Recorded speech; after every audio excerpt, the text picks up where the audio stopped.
Welcome back to the channel, guys. Let's get straight into today's story. So here we go again, another big moment in Britain's ongoing struggle over borders, security and sovereignty, and whether a foreign court should really have any say over our national decisions. The case of Shamima Begum is back into the headlines, and this time it's the European Court of Human Rights stepping in to question whether the UK has a right to strip her citizenship back in 2019. Now, most of us remember the story. In 2015, Begum, aged 15 at the time, left the UK with two school friends and travelled to Syria to join ISIS.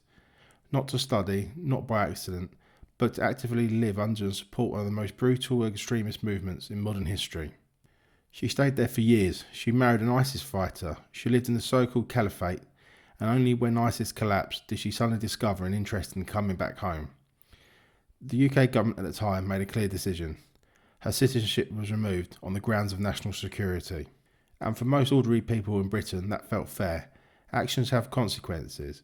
You make a decision that extreme, you don't just walk back into like nothing has happened. But now listen to this.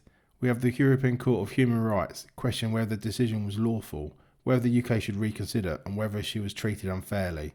And this is where the debate becomes bigger than just one person.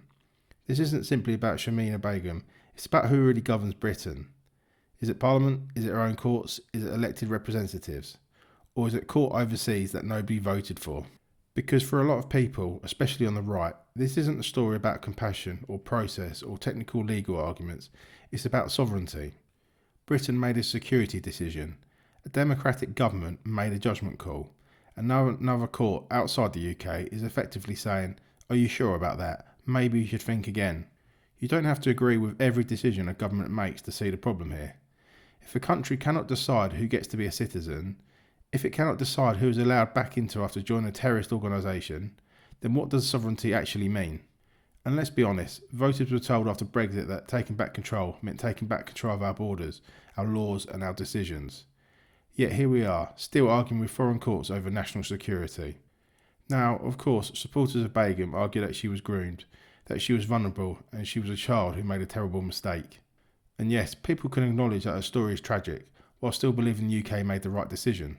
Because the brutal truth is, thousands of British families have seen their kids groomed into gangs, drugs and crime. Most don't get a legal campaign, a PR tour, media interviews and years of legal challenges. What makes this different isn't vulnerability, it's politics. And I think that's why this case angers so many people. Not because they want to see anyone suffer, but because they feel the constant pattern. Bad decisions are made, institutions hesitate to defend the public, and instead of backing British security, we end up in endless debates about the rights of people who turn their back on the country. Meanwhile, the rights of ordinary British citizens, their safety, their voice, that always seems to come second. At some point, a nation has to draw a line. If travelling to join a terrorist organisation, if supporting an extremist regime, if choosing to live life under ISIS rule doesn't count as crossing the line, then what does? Because if citizenship means anything at all, it has to come with responsibility. And look, whatever happens next, this story is not going anywhere. There will be appeals, there will be political arguments, and yes, there will be more pressure from those who want the UK to reverse the decision. But this case has now become symbolic of something much bigger. Do we run our own country, or do foreign courts still hold the final say? And I think a lot of people in Britain, whatever their politics, are starting to ask questions more seriously than ever before. Let me know what you think in the comments. Was the UK right to strip her citizenship, or should the decision be overturned? Thanks for watching, and as always, don't forget to like, subscribe and share if you want more straight talking political commentary from a UK perspective.